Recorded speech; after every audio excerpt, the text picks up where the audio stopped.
Life in Accounting, the Where Accountants Go podcast. Life in Accounting is the podcast for everyday heroes like you working in the accounting profession. Are you ready to hear from accounting influencers, thought leaders, visionaries, and other professionals leading change in the accounting world? Then stay tuned for Mark Goldman, a CPA, the owner of Where Accountants Go, and your host. Welcome to Life in Accounting. One of my bigger mistakes was not recognizing the transition needed coming from an Army workforce to a civilian CPA accounting workforce. And the differences there are pretty great. And as a young individual, I underestimated the differences. Hello, everyone. I'm Mark Goldman, a CPA, and your host for Life in Accounting, a podcast production of WhereAccountantsGo.com. That clip was from Ramsey Womack of the Houston, Texas area. Ramsey's had a career filled with quite a variety of work in the accounting field and actually started his overall career in the Army. If you're transitioning from the military into the commercial world and wanting to move up in public accounting or even have an interest in the consulting world outside of public accounting, this is going to be the episode for you. Ramsey's interview actually touches on all those topics, believe it or not. We were very fortunate to be able to get Ramsey to share his story with us. He was very open about his career, and I think it's going to benefit many members of our audience. It truly is a great interview. If you do find value in this episode for yourself, please check us out online as well. You can find us at www.whereaccountantsgo.com. We have all kinds of audio and written accounting career-focused materials. We have books, we have blogs, we have a whole bunch of other podcasts, of course, and even a few tools for employers as well. If you're looking to grow your own career and maybe you're in the job search process yourself, one publication that may interest you that we just released is How to Ace the Phone Interview. Phone interviews can be very difficult because you can't see the other person. So we put out 2 pages of tips to help you perform better on the next phone interview that you have. Check it out once again on our website at www.whereaccountantsgo.com. Well, with that, let's go ahead and get started. Here's Ramsey Womack.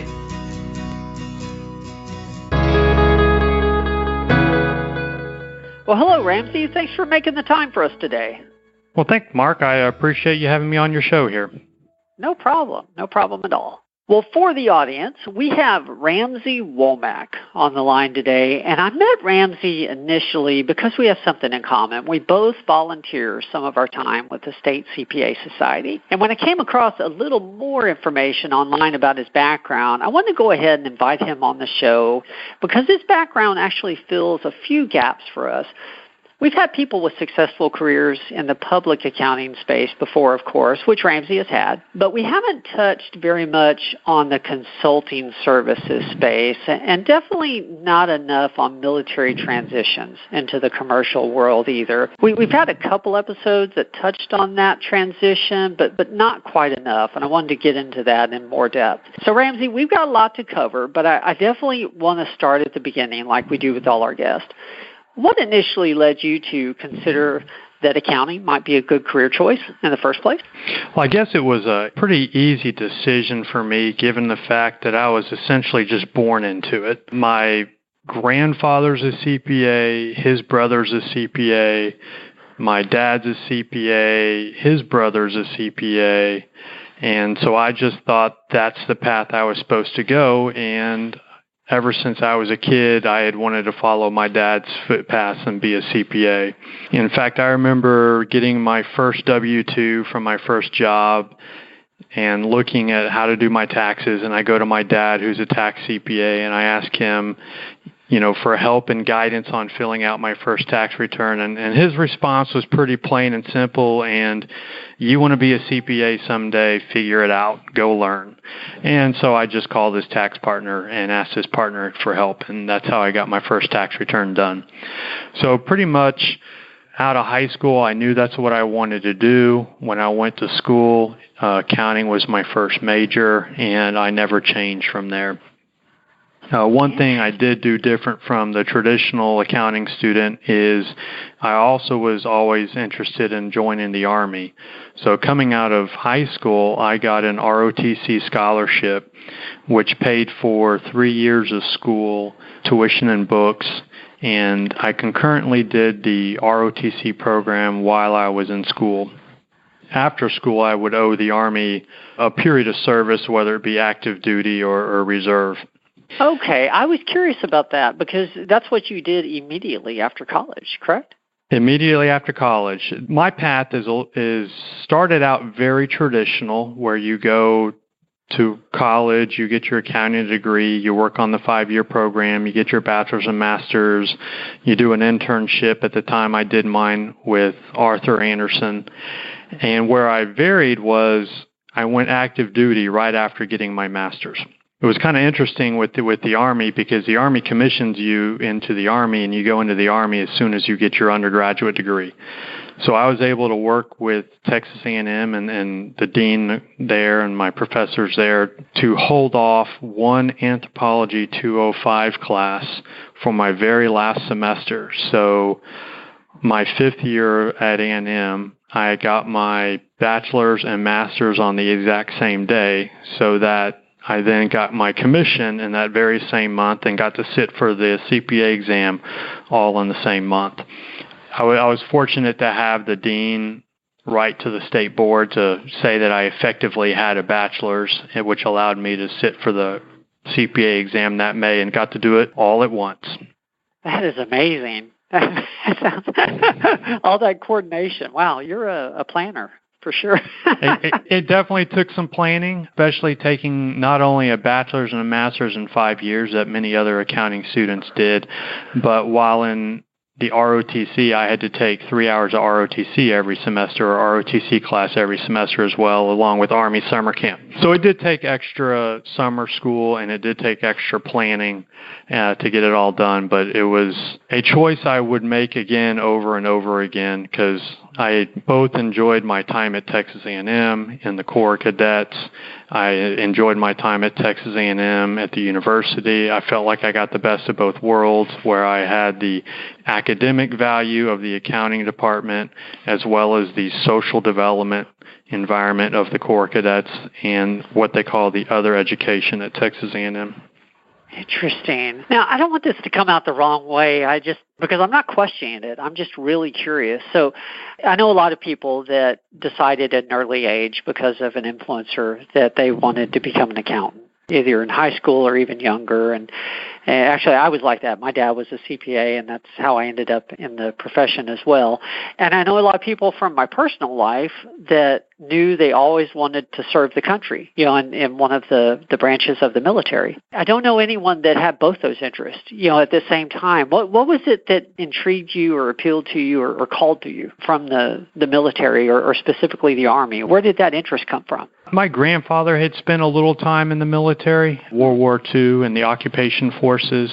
My father had done ROTC, although when he got in, it was right after the Vietnam War, so he ended up only serving 90 days. Just grew up with other family members in the military and really just a strong desire to serve my country and do my part. When serving the military, you'll typically see individuals either go in for a short stint, say 3 to 6 years, or a long stint, a full career, 20 years plus.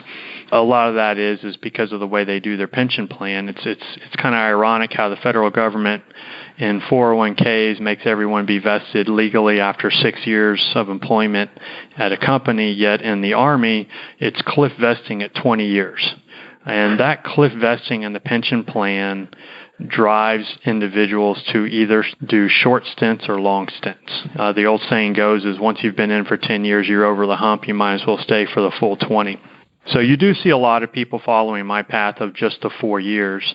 And for me personally, that was what I was looking for. It fit me and my family and my wife that I got married to when I was in the Army very well, because I got to do my part, but then I got to move on with the rest of my life and the career that I wanted, with the satisfaction of knowing that I did my part.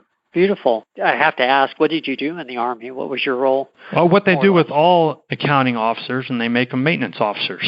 It's very interesting in the Army. For the most part, they don't really care what you got your degree in, because they're going to train you in the field they want you to be trained in. You just need a degree. On the advice of my father, I was looking at what branches I wanted to go into the Army, and he advised me not to go finance corps, because when you get into the finance corps in the Army, you're really just a payroll officer.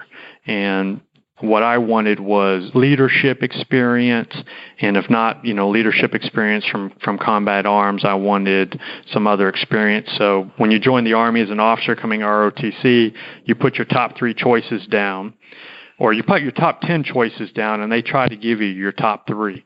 Coming out of A&M, all I wanted to do was be an armor officer in Germany. So I put my top choices down and didn't really care about number 2 or 3 or anywhere beyond that. And I remember one of my friend's dads at the time was an ordnance officer, and he got to play with a lot of cool munitions and ordnance from the Army in his job, and he was in explosive ordnance disposal, and I thought that sounded really fun, so I went ahead and put that down as number 3. My naivety at my time as a college student was not realizing that 95% of the Ordnance Corps officers are actually maintenance officers, and only 5% get to play EOD with ammunitions. Further compounds the fact that the year I was joining, the Ordnance officer was severely short of people interested in joining the Ordnance Corps, so anybody who had Ordnance in their top 3 automatically got Ordnance, and that's how I became a maintenance officer. It worked out very well because ordnance is in the logistics branch, and the Army is a great place to learn logistics management. So I got essentially a 4-year crash course in logistics management. Okay. Tell us about the transition out of the Army and transitioning out and then, getting your career started in accounting. Take us through that time in your life. Yeah, my original plan, I got my master's in taxation, and I did my internship with Arthur Andersen in taxation. And my original plan was always to go back to Arthur Andersen and be a tax staff accountant once I got out of the military. I figured I would go do my thing, I would have my fun in the Army, and come back to Arthur Andersen. Unfortunately, I was getting out of the military in 2002. So I called my old tax manager up from Arthur Andersen and tell her I'm getting out and, can we talk? And she was like, oh, great, yes, come to Houston, we'll go to lunch. And so I set a date to come there, and lo and behold, about a week or 2 before I'm going to Houston to meet with her, she calls me up and says, well, the powers that be says we're not hiring anymore. And then a few months later, there was no more Arthur Andersen. So I had to go to Plan B, which I didn't know what Plan B was.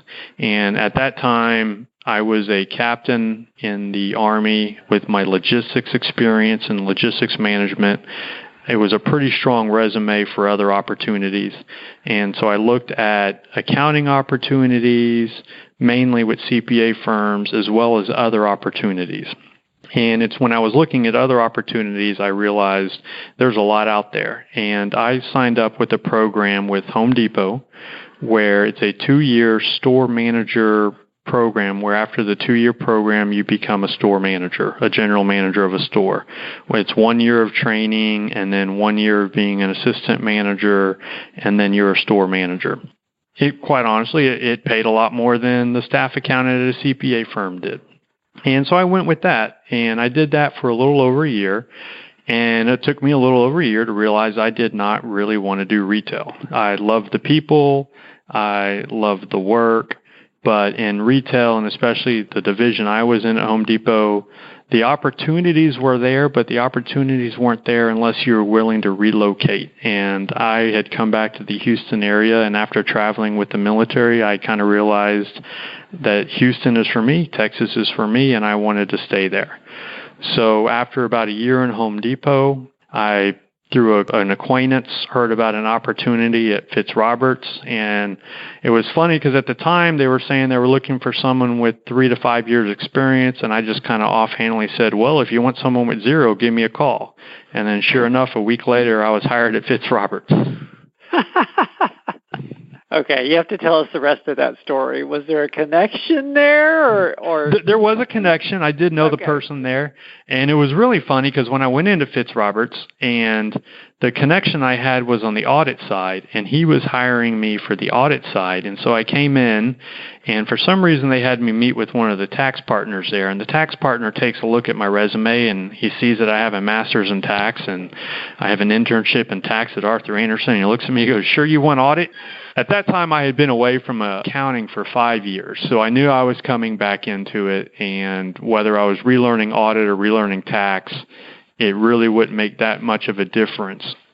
But at that time, I had 5 more years of life experience to make a decision.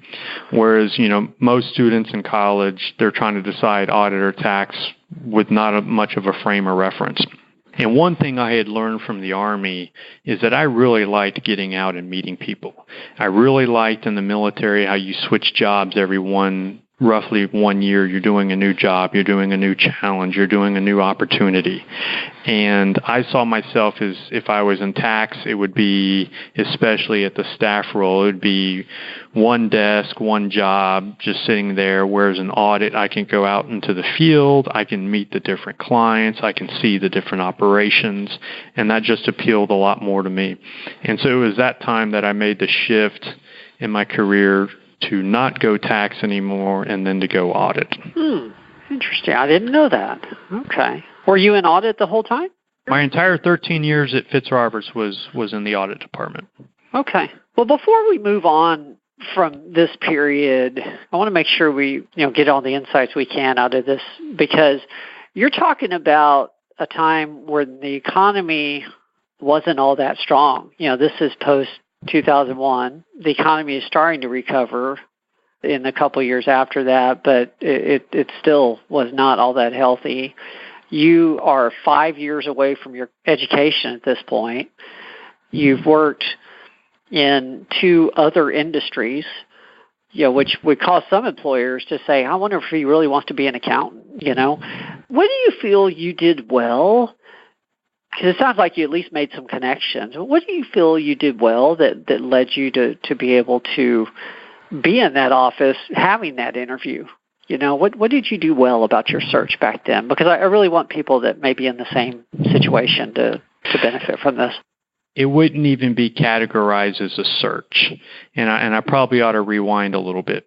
When I was at that point working for the Home Depot Store Leadership Program, I had known that this wasn't going to be me for long term, but I hadn't started a search yet for other opportunities, largely because I did enjoy what I was doing. It wasn't until I met this other individual at Fitzroberts in small talk in a casual conversation with someone that I had a previous relationship with. He had mentioned they were having trouble looking for people. And when I said, you're having trouble looking for people, and I go, is that clients or is that staff? And he said staff. And so for me, it was really just a stroke of luck that at that particular point in time, Fitzroberts was really looking for staff. And he had known me, he knew my work ethic, he knew my abilities, he basically knew my resume, and they needed people. And so I just, sometimes in life it's timing and quote unquote luck, or where other people say it's when preparation meets opportunity. So it wasn't necessarily a search per se that got me the job, but it was that relationship, the right timing, and the right preparation for that. Okay. Well, you're a people person, as they say, and you were open to the conversation, I guess, and that led to the opportunity. Yeah. Preparation meets opportunity, for sure. Okay. So tell us about your time with Fitzroberts and Company. How many years were you there exactly, and what was that progression like? I was there for 13 years. My progression at the beginning was, I would call it an accelerated path for multiple reasons, most largely because of the fact that the time I came on at Fitzroberts, they had a gap between their audit department was a smaller audit department at the time. It was 2 partners, 1 part-time manager, 1 brand new senior, and then a few brand new staff. So they didn't have a whole lot of middle management at the time. And so I was coming in while I was a first-year staff accounting-wise from a management standpoint, from project management standpoint, I was a 5-year experienced post-college grad individual. So when there were jobs where, say, I remember being 4 months into working at Fitzroberts and I'm going out to a new audit, and it's just me and one other staff person, and the staff person had been there maybe 9 months and I had been there maybe 4 months, and the partner looks at me and says, "You're in charge," and then leaves after 2 hours, and then I'm out there the next 2 weeks to wrap up a whole audit. It was trial by fire. It was learn and get it done. And I think they leaned on me, my prior military experience and management experience, not necessarily that it was auditing or accounting experience, but I knew how to project manage. And that gave me the opportunity to move up very fast to where I made manager in, I want to say, 4 years. So that really gave me an accelerated path. Same combination of opportunity and the right preparation for it. It's interesting you mentioned project management, because I think a lot of people would define it in the more generic term of leadership. But you're right, it's that project management ability that led the partner to be able to leave you on the job and just come back later and things went well. At what point did you become a partner at that firm? I made manager very fast, then was senior manager for a while, and I was probably partner around year 11. And I was a partner for a couple years, and combination of just not much growth in the audit department at the time, as well as me just wanting new opportunities. What I found with audit was I loved the first 8 years or so, where everything was new, everything was a new challenge, you got to learn new things. But I would say after about year 8, I wasn't learning a whole lot new anymore. It was the same clients, the same jobs with the same problems and the same steps, and it wasn't new. So that was when I went to the consulting route, where every job I have now is different. And my personality fits better with the going out and just trying new things. Okay. So, tell us about your role now. What are you doing exactly? So right now I am in financial accounting services for WG Consulting. WG Consulting, the easiest way to say what we do is basically everything under the CFO suite, whether you need accounting support, IT implementation support for accounting software, human resources, and I'm on the financial accounting services side, which it's very broadly what we do. It can be anywhere from coming in and assisting companies where they have peaks and valleys and they don't need a permanent person, but they just had a big project and they need somebody to come in and maybe help them with purchase price allocation for a new acquisition they had, or if they just did a spin out and they spun out one accounting manager to a new company and don't have time to build a CFO and controller suite, that we can come out there the next day, get them grounded, get them started, and then allow them have time to build out their accounting team, and then we can slowly back off. Currently, I'm in a role that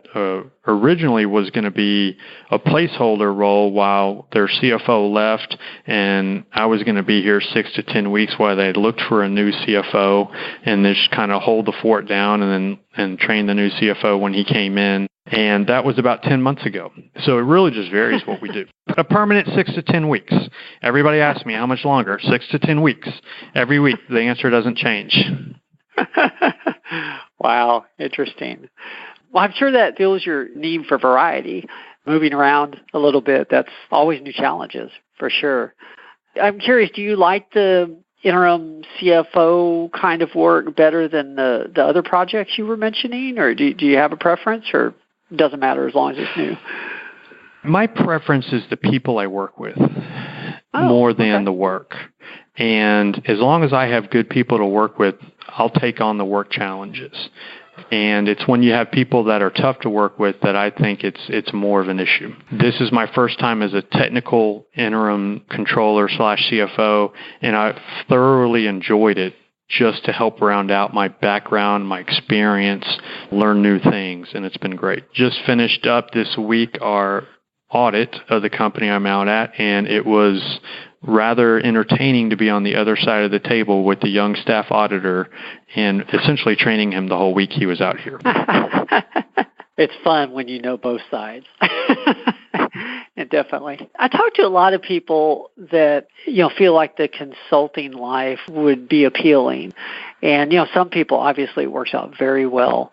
And, others I've seen, go into it for a year or two and then decide they're much more, comfortable in a permanent, quote unquote, position. What do you feel it takes, maybe from a skill set side or just from a personality characteristic side, to be a successful consultant, to do the type of work you're doing? What kind of person is that a good fit for? Someone who naturally likes change, someone who is easily adaptable to different situations. I get this question a lot when I go out to students and they say, what do you want? Do you want audit or tax? And I always give them the example of, I had a good friend, tax manager, when I was at Fitzroberts, who we were talking one day, and she said she couldn't understand how the auditors did it. How did they go out to different places every time, not knowing where they're going to go the next week, not knowing what kind of office they're going to have? And she said, I like my desk here, I like my 10 key here, I like my stapler here. And so it really boils down to your personality of what do you like. If you're like me and you thrive on the variety, you thrive on the meeting new people, you thrive on the unexpected of not everything being perfectly planned, then consulting may be for you. If you're the personalities where everything has to be controlled and you don't like change, then consulting probably would not be for you, because that's all it is new places, new things, and adapting on the fly. Okay. Have you had to do more, self-education since going into the consulting world, or are you finding that you're needing to pick up on new things faster than you used to have to when you were in more of a I would say it's going position? back to where I was in my first 8 years of Fitzroberts, where Okay. I'm seeing new things I haven't done before, so I have to figure it out. Especially like I've never worked with an accounting system in detail before. I've worked with other software programs, but not an accounting software system. And so that's been a learning curve. And it's something I've wanted to learn for a while, and I finally got to it. Wonderful. Is there anything else that you feel is important for people to know if that's the direction they're thinking about taking their career? I would just say look at what kind of consulting you want to do. If consulting is your ultimate goal, look at what consulting you want to do and look at what path may get you there. Different consulting firms and different positions could have different potential pathways to get there. I do know at a firm like mine, they hire experienced individuals. They're not like a Big Four, where a Big Four has this training machine and the Big Four is going to hire accounting students and train them how to do everything they want. A consulting firm like mine is going to hire people who already know how to do the job and then send them out there. So the training is not going to be there. And so if an individual is looking for consulting, they need to get the experience on what they want to consult on first. That makes a lot of sense, definitely. One of the things I definitely want to ask you about, since we're both involved in the state society, I was curious how long you've been involved, and then, for those that don't have that, type of involvement, what do you enjoy from it? What drives you to continue to give in that manner?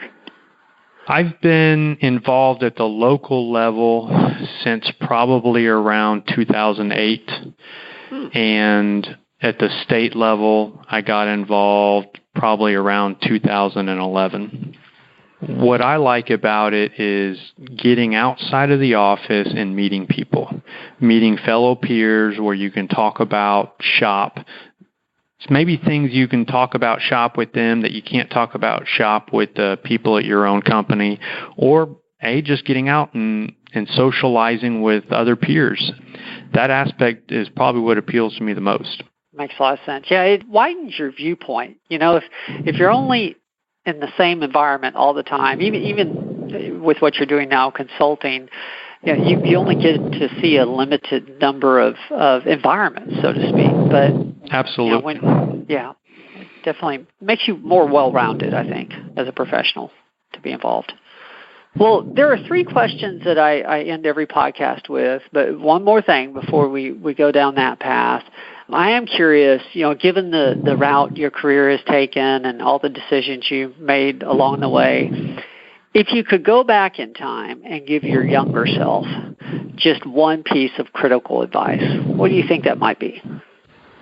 I had the benefit of getting a great piece of advice from my father, who was a CPA, and quite frankly, without it, I probably wouldn't be where I am today. And his piece of advice was pass the CPA exam and get the CPA exam done immediately after school. Don't wait. Had I not had that piece of advice, I may not be here today as a CPA. Because when I graduated and I passed the CPA exam when I graduated, the first year after I graduated, and then I spent 5 years doing other things. So in fact, it took me 6 years to get my CPA license after passing, because it took me 6 years to get my 1 year of experience. Had I not taken his advice and passed the CPA exam right after school, I don't think I would have gone back and studied after being away from accounting for 6 years. I look at students coming out now, and I tell students all the time, pass the CPA exam immediately after college while you're still in study mode, because you may think you have obstacles in life now, but you don't know the obstacles you're about to come into once life hits you, whether it be promotions at work and more responsibility, or marriage, or kids. You're never going to have the amount of time to dedicate it to you than you do when you come out of college, and you're never going to have the knowledge you have when you're coming right out of college. Because like most people do, we come out of college and we specialize in one area, but there's 4 parts of the exam you need to pass. And the further away you get from your college of learning those, the harder it is to pass. There's still other questions for the podcast, but we could end right there because that is such important advice. You become a specialist, and basically you start to lose that comprehensive knowledge that you had, from your education, which is what you need to pass the exam. That is beautiful. Definitely. Well, I do end every podcast with the same 3 questions, so I wanted to be respectful of your time and go ahead and get to that part. The first one's usually the easiest. From a career perspective, what's been your proudest moment? I would have to say that's a split between making partner at Fitzroberts and making president-elect of the Houston CPA Society. And the reason I say the 2 of those is when I was a young CPA, those were goals that I had set for myself to achieve, and they took many years to accomplish. And so to finally hit the culmination of those, I would say those are 2 of my most proudest moments. Those are good, definitely. Well, second question, tell us about a mistake you made and what you learned from it, of course, because that's what we're really going for. But the bigger, the better. We like it when the guests share really huge, colossal mistakes. I would say one of my bigger mistakes was not recognizing the transition needed coming from an Army workforce to a civilian CPA accounting workforce. And the differences there are pretty great. And as a young individual, I underestimated the differences. Probably what caught me the most was, up until that point, my professional career was formed by the Army. And in the Army, there's a sense of duty that is typically attracted individuals to the Army. There's a sense of camaraderie. There's a sense of we have one goal that we're getting there as a team, and everybody's going to work as a team, and you just start on board together. You're just, by the nature of what you're doing, by the nature of the people who join the Army, you start together, and everybody has everybody's back at day one. I misinterpreted that Army translating to civilian life, and I misinterpreted the fact that in the corporate world, relationship building is so important. You don't start out necessarily as one vision, one goal. You need to build relationships. You need to build your foundations and work on the personal skills so that everybody is driving to one goal. And had I rewinded my career, I would have built more on relationships at the beginning. That probably was a rude awakening there for the first few months or year for you, I bet. Between that and I didn't understand the concept of people not being on time, it's probably the two hardest.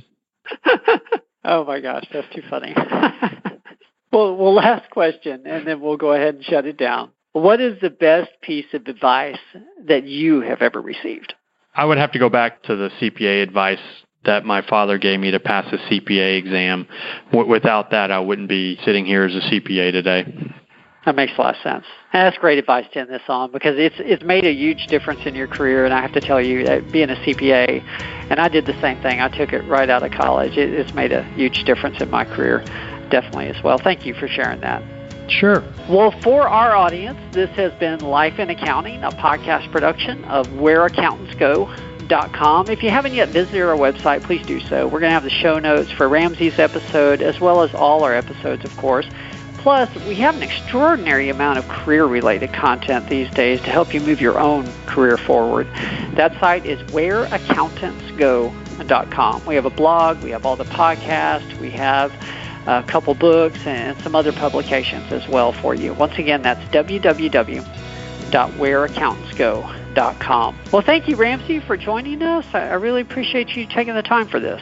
Oh, Mark, thank you for having me. I enjoyed it. No problem.